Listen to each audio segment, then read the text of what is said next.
नमस्ते times of family, मैं हूं क्रांति संभव। अगर आप शौकीन हैं एसयूवीज के तो आज के एपिसोड को देखकर आप खुश होंगे, लेकिन अगर आप शौकीन नहीं हैं एसयूवीज के, आप कहेंगे कि हमें शांत गाड़ियां पसंद है, इलेक्ट्रिक गाड़ियां पसंद है, तो भी आप इस एपिसोड को देखकर खुश होंगे क्योंकि ये सभी आज हम लेकर आए हैं। तो शुरुआत करते हैं एपिसोड की, बताते हैं कि आज हम कौन कौन सी कहानी लेकर आए हैं आपके लिए। जीप ने पेश की अपनी 7 सीटर एसयूवी मेरिडियन, करेंगे उसकी टेस्ट ड्राइव। स्कोडा ने अपनी कुशाक का नया वर्जन पेश किया है जिसका नाम है मॉन्टे कार्लो। क्या तब्दीलियां हैं जानेंगे आज। और एक ऐसी इलेक्ट्रिक कार जिसे देखकर आप भी सोचेंगे कि किस कैटेगरी की है, कब आएगी, ये सब बताएंगे हम आज टाटा अविनिया के बारे में।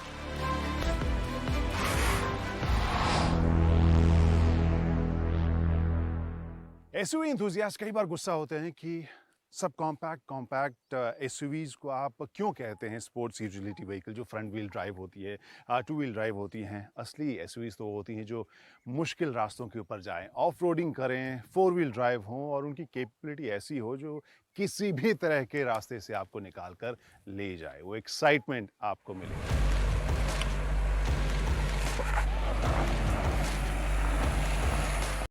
वैसी गाड़ियां नहीं जो शहरी चिकनी सड़कों के ऊपर भागे। तो आज दोनों का कॉम्बिनेशन है। एक तो बहुत ही मुश्किल ट्रैक के ऊपर हम पहुंचे हैं जिसे खास तौर पर तैयार किया गया है एक केपेबल एसयूवी को टेस्ट करने के लिए, जैसा कि कंपनी कह रही है। जीप ने पेश किया है मेरिडियन।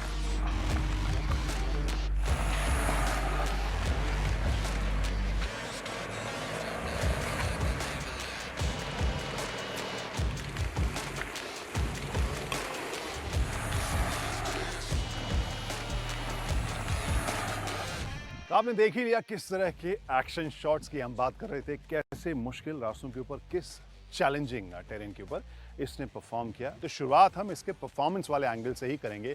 इसकी परफॉर्मेंस कैसी है, न सिर्फ ऑफ रोड या मुश्किल रास्तों के ऊपर और ऑन रोड भी, क्योंकि ये ऐसा सेगमेंट है जहां पर जो ओनर्स हैं मुश्किल से इस तरह के ऑफ रोडिंग माहौल में उनको लेके जाएंगे। लेकिन उस मुद्दे पर जाने से पहले आपको बताते हैं इसके टेक स्पेक्स के बारे में, इसमें लगे इंजन और ट्रांसमिशन के ऑप्शंस के बारे में।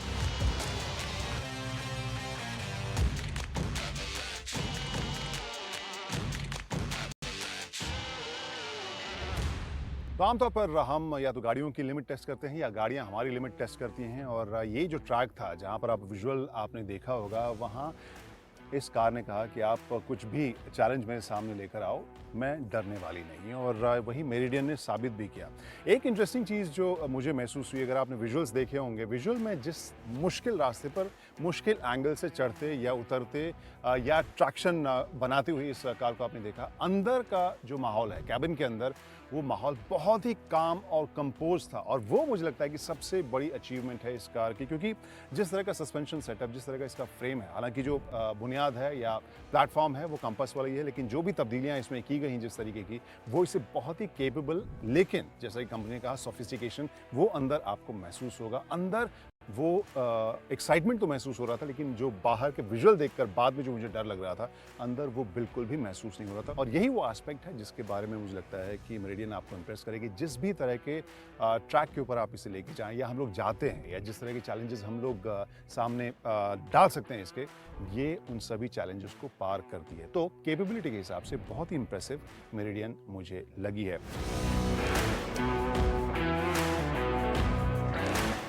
अब एक लिस्ट अब आपको दिखाते हैं जिसके बदौलत मेरिडियन का प्रदर्शन इतना काम और कंपोज था, अंदर और बाहर इतना केपेबल था।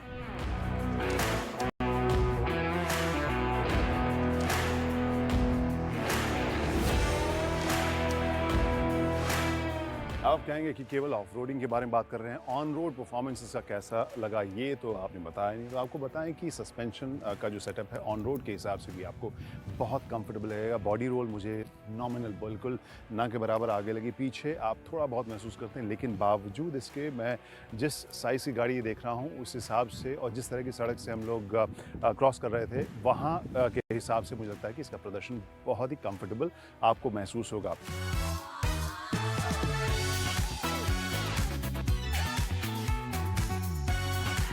अब बात करते हैं लुक्स और डिमेंशन की। डिमेंशन के मामले में सबसे पहले आपको बता दूं, कंपास से ज़्यादा लंबी है, ज़्यादा चौड़ी है, इसकी हाइट भी ज़्यादा है, तो वो तब्दीलियाँ हैं। जैसा हमने कहा कि भले ही प्लेटफॉर्म कंपास का इस्तेमाल किया गया है, लेकिन लुक की अगर हम बात करें, यहाँ चेहरा आपको नया और फ्रेश लगेगा। मुझे प्रीमियम भी काफ़ी लग रहा है। तो एक कॉम्बिनेशन कंपास और वो ग्रैंड चेरोकी टाइप जो कॉम्बिनेशन फील आपको इसमें नज़र आएगी। और क्रोम का ढेर सारा इस्तेमाल है, लेकिन चीप नहीं लगा, वो प्रीमियम लगा, अच्छा लग रहा है। और ये जो पिछला हिस्सा है वहाँ पे भी आपको क्रोम का इस्तेमाल काफ़ी लगेगा। ओवरऑल मुझे ये भी हिस्सा खूबसूरत स्मार्ट लग रहा है पीछे से।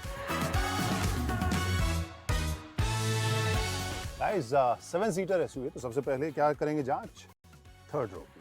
और वहाँ पर ये लेवर है, बहुत ही ईजिली ये फोल्ड भी होता है, टम्बल भी हो जाता है, जिससे कि आपके पास एंट्री जो है वो आसान हो जाती है। लेकिन थर्ड रो में जो जगह है वो आप देख सकते हैं, हाँ आई नो 6.25 फीट के आसपास मेरी हाइट है, तो वो थोड़ी नाइंसाफ़ी है थर्ड रो के साथ, लेकिन बावजूद इसके एवरेज हाइट के हिसाब से भी अगर देखें तो जो थाई सपोर्ट, थाई तो बहुत ही ज़्यादा ऊंचा उठा हुआ, पाँव बहुत ऊंचा उठा हुआ आप देख रहे हैं। फिर सीट काफ़ी नीची है। ये जो कुशनिंग है, कंफर्ट है, इवन एडजस्टेबल आपको हेडरेस्ट देखने को मिल रहा है। लेकिन जगह के मामले में 2 बच्चों के लिए मुझे ये फिट जगह लगती है, बड़ों के लिए मामला टाइट हो जाएगा।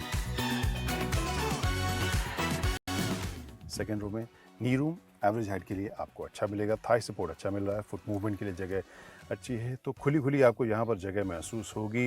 हेडरूम अगर आप मेरी हाइट के 6.25 फीट के आसपास की, तो हेडरूम कम है, अदरवाइज एवरेज के लिए मुझे लगता है कि ये हेडरूम ठीक रहेगा।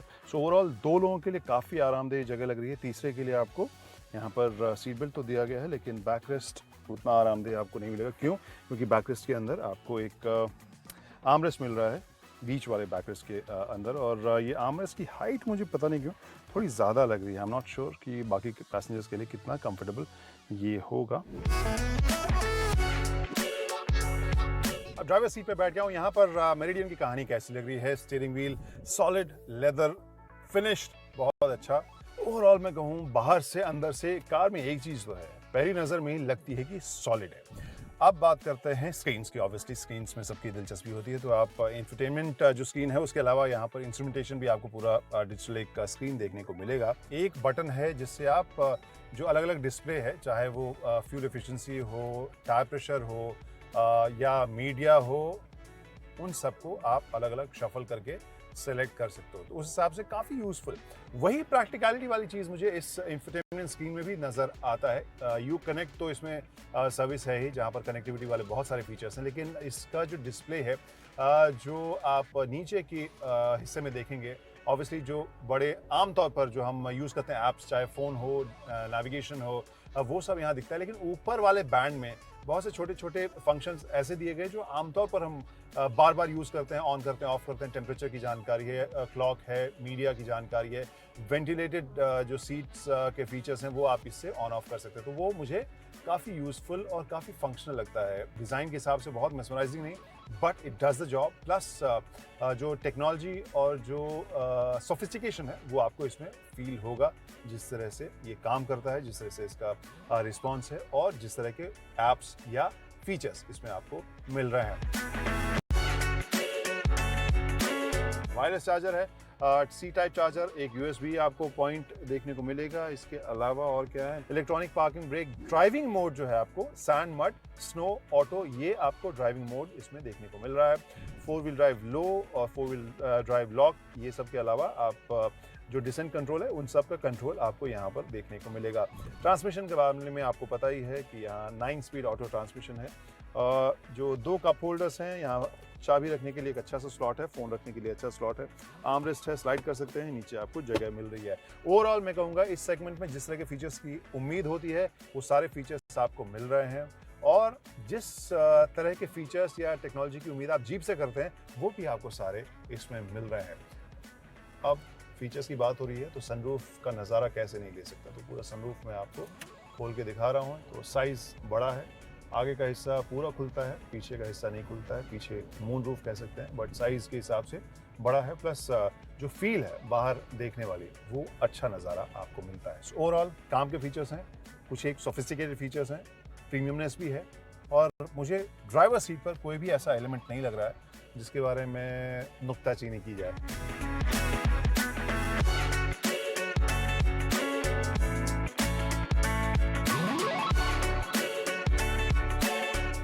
प्रोडक्ट के हिसाब से अगर मैं कहूँ तो शिकायत या नुक्ताचीनी करने वाली बात यहाँ कुछ भी नज़र नहीं आ रही है। हाँ, सेकंड रो में थोड़ी सी जगह और हो सकती थी, थर्ड रो में जगह थोड़ी सी और हो सकती थी, और 7 सीटर के हिसाब से जो थर्ड रो है वहाँ छोटे बच्चों के इस्तेमाल की जो चीज़ है। लेकिन मैं कहूँगा ओवरऑल प्रोडक्ट में आप शिकायत नहीं करेंगे। जो भी कस्टमर इसे चलाएगा, जिस तरह के मूड के साथ आप इसे ख़रीदें हैं, इसका प्रदर्शन उसे ज़रूर खुश करेगा। लेकिन बिंदु विश्राम करती है इस कीमत के ऊपर। सवाल या फीडबैक जो आपकी तरफ से रहा है वो है कीमत का, और यहाँ पर अगर कॉम्पिटिटिव प्राइस के साथ मेरिडियन को कंपनी लॉन्च करती है तो भारत में मुझे लगता है कि ये एक अलग तरह का प्रोडक्ट कंपनी के लिए बन पाएगा।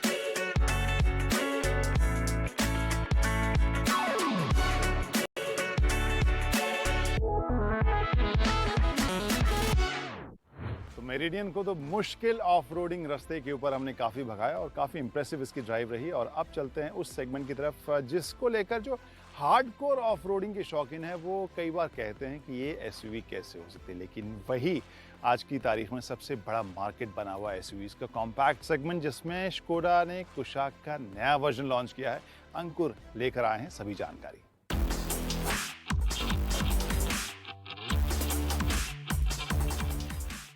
नमस्कार, स्वागत है आप सभी का इस वीडियो में। मैं हूं अंकुर तनेजा और ये है स्कोडा कुशाक का मॉन्टे कार्लो एडिशन।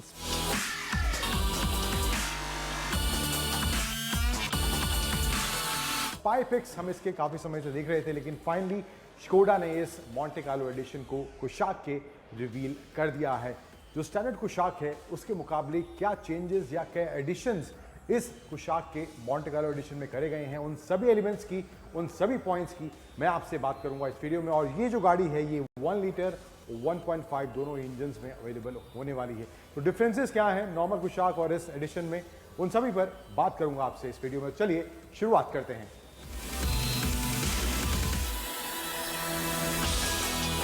लुक्स में, एक्सटीरियर में क्या क्या चेंजेस देखने को मिलते हैं, तो फ्रंट में ही ग्रिल में सबसे पहला चेंज है ये ब्लैक्ड आउट सराउंडिंग्स जो दी गई हैं इस ग्रिल के चारों तरफ, जो नॉर्मल कुशाक में क्रोम में आती है, यहाँ पर ये ब्लैक्ड आउट दी गई है थ्रू आउट। तो ये मॉन्टे कार्लो एडिशन की एक झलक फ्रंट में ही इसके ग्रिल में देखने को मिल जाती है।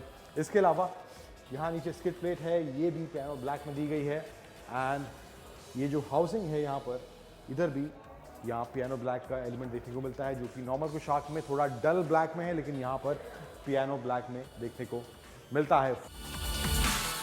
फ्रंट में इसके अलावा कोई और चेंज देखने को नहीं मिलता। साइड में आए तो यहाँ पर मॉन्टे कार्लो की बड़ी सी बैजिंग यहाँ पर दी गई है। अब जो स्टैंडर्ड कुशाक है वहाँ पर स्कोडा की बैजिंग आती है इधर, लेकिन यहाँ पर मॉन्टे कार्लो की बैजिंग इसमें दी गई है। अलॉय व्हील्स का जो डिज़ाइन है वो भी अलग है, नया डिज़ाइन इसमें दिया गया है। ये जो वर्जन है ये 1 लीटर वाला वर्जन है। 1.5 में जो वर्जन है अलॉय व्हील सेम है, लेकिन ब्रेक कैलिपर्स 1.5 में रेड देखने को मिलते हैं, इसमें यहाँ पर सिल्वर में ही दिए गए हैं। 1.5 में थोड़ा और स्पोर्टी फील कैलिपर्स के थ्रू देखने को मिलने वाला है। रियर प्रोफाइल में चेंजेस हुए हैं, उसके साथ साथ ये जो रूफ है इसका, ये कंप्लीटली ब्लैक्ड आउट इस मॉन्टे कार्लो एडिशन देखने को मिल रहा है रियर में। उसके अलावा यहाँ पर स्कोडा की जो लेटरिंग है, कुशाक की जो बैजिंग है, यहाँ पर ये ब्लैक्ड आउट लेटर्स में देखने को मिल रही है, जो कि स्टैंडर्ड कुशाक में क्रोम में देखने को मिलती है। एंड ये जो स्ट्रिप है ये भी क्रोम में होता है, लेकिन इसमें इस एडिशन में ये पियानो ब्लैक में दिया गया है। रियर स्किड प्लेट जो है वो भी पियानो ब्लैक में देखने को मिल रही है, फ्रंट में भी पियानो ब्लैक में दी गई थी, तो वैसा ही एलिमेंट यहाँ इस मॉन्टे कार्लो एडिशन की स्किड प्लेट्स में फ्रंट रियर में देखने को मिलता है। तो ये कुछ चेंजेस हुए हैं स्कोडा मॉन्टे कार्लो एडिशन के एक्सटीरियर में, लेकिन इंटीरियर में भी कुछ बदलाव, कुछ एडिशंस इस एडिशन में करे गए हैं। क्या है वो, लेट्स चेक देम आउट।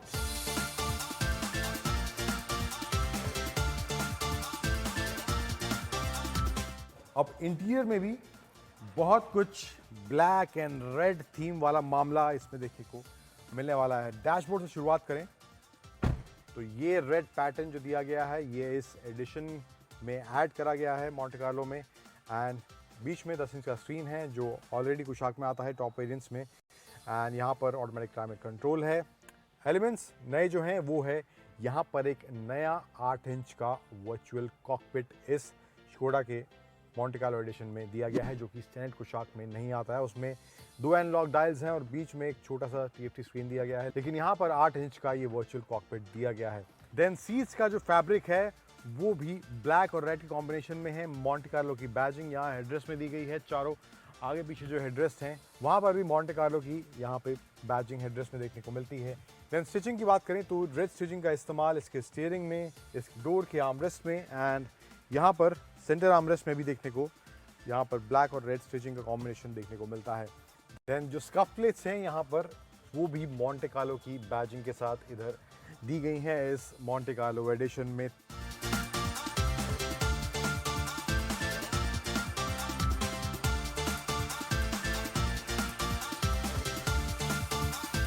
ये कुछ चेंजेस इस स्कोडा कुशाक के मॉन्टे कार्लो एडिशन में देखने को आपको मिलेंगे। 1 लीटर 1.5 दोनों के मैनुअल और ऑटोमेटिक टॉप स्टाइल वेरिएंट्स में ये अवेलेबल होने वाली है। अराउंड 80,000 का प्रीमियम इस एडिशन के लिए आपको पे करना पड़ेगा। 2 कलर का ऑप्शन होगा, एक ये रेड है एंड एक वाइट में भी मॉन्टे कार्लो एडिशन स्कोडा इस कुशाक में लेकर आने वाली है।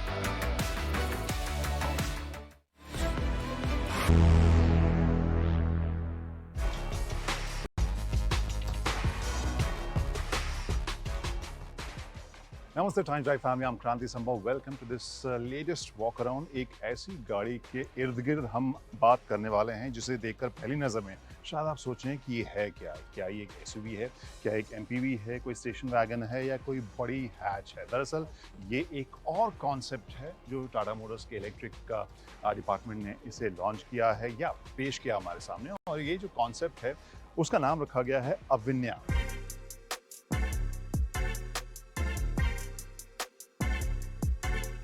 अब बात करते हैं इस ब्रांड की, अविन्या, जो कि एक नया प्लेटफॉर्म होगा और टाटा मोटर्स के हिसाब से वो एक संस्कृत वर्ड है जिसका दरअसल मतलब जो है वो इनोवेशन है, और वो इसी वजह से अविन्या का नाम उन्होंने चुना है। और ऑब्वियसली इसका मतलब ये भी है कि वो एक इंडियन नेम को ग्लोबल प्लेटफॉर्म के ऊपर ईवी मेकर के तौर पर अपने आप को साबित करना चाहते हैं। इसी वजह से इस अविन्या प्लेटफॉर्म को कंपनी ने पेश किया है।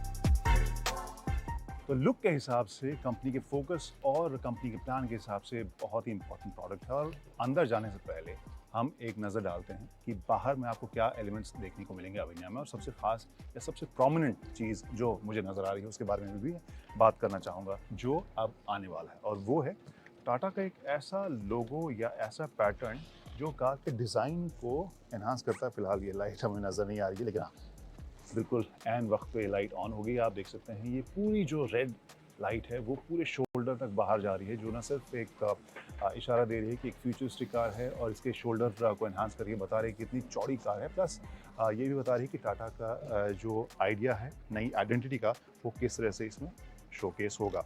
एक और एलिमेंट जो मुझे काफ़ी खूबसूरत लगता है वो है इसके व्हील्स का, अलॉयज़ का जो डिज़ाइन। बीच में आप देख रहे हैं कुछ स्पोक का भी एलिमेंट दिया गया, बहुत ही इंटरेस्टिंग वो मुझे टच लगा। और अगेन ये देखिए आगे आप सफ़ेद लाइट से देख सकते हैं किस तरह से इस टाटा लोगो को पूरा स्प्रेड किया गया है, और जो लाइट है वो दोनों एंड टू एंड आपको देखने को मिलेगी। कॉन्सेप्ट है तो सारे एलिमेंट्स आपको ऐसे मिलेंगे जो ऑब्वियसली प्रोडक्शन व्हीकल में ज़रूरी नहीं कि मिले। जिस तरह से रिव्यू मिरर कैमरा से रिप्लेस किया गया है, या जो व्हील का भी डिज़ाइन है, और जिस तरह से इंटीरियर अभी आपको नज़र आएगा, तो लगभग ये सारी चीज़ें ऐसी हैं जो आप तौर पर कॉन्सेप्ट में नज़र आती हैं। लेकिन अंदर की कहानी क्या है और एज ए कॉन्सेप्ट कौन से क्वर्की, इंटरेस्टिंग और फ्यूचरिस्टिक फीचर्स हैं, वो हम अब इस कार को खोल के बताते हैं। और ये वो हिस्सा है जो मुझे और आपको भी काफ़ी कूल रहेगा। अभी नहीं, क्योंकि ये दरवाज़ा तो रेगुलर तरीके से खुल रहा है। अभी आप देखिएगा, जैसे हम सुसाइड डोर्स कहते हैं, वो जब आगे के दोनों डोर्स खुल गए हैं, अब पिछला हिस्सा ये देखिए। और अब आप समझ पाएंगे कि जिस क्वालिटी ऑफ लाइफ को एनहांस करने के फोकस के साथ इंटीरियर को डिज़ाइन किया गया है, वो डिज़ाइनर क्यों कह रहे थे।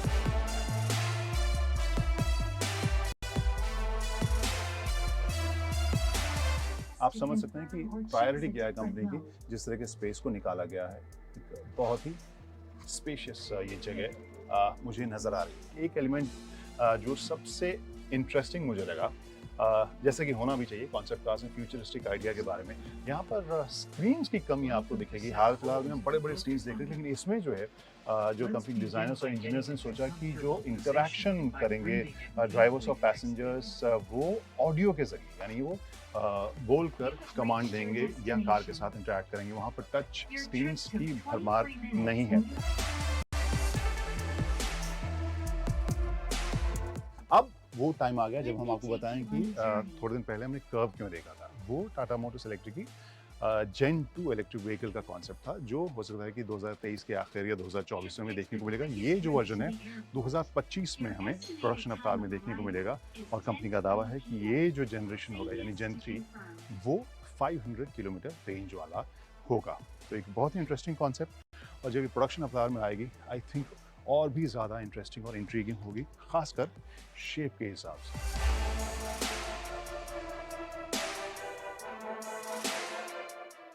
तो टाइम्स ड्राइव के आज के एपिसोड में इतना ही। कैसे लगी ये गाड़ियाँ कमेंट करके हमें बताइए। हमारे जो सभी सोशल मीडिया हैंडल्स हैं वो आपकी स्क्रीन पर आपको दिख रहे होंगे, तो आप उन्हें सब्सक्राइब भी कीजिए, फॉलो भी कीजिए, और सभी लेटेस्ट अपडेट के लिए timesdrive.in के ऊपर लॉग इन करना बिल्कुल मत भूलिएगा। फिलहाल पूरी टीम को दीजिए इजाज़त। Bye bye, drive safely.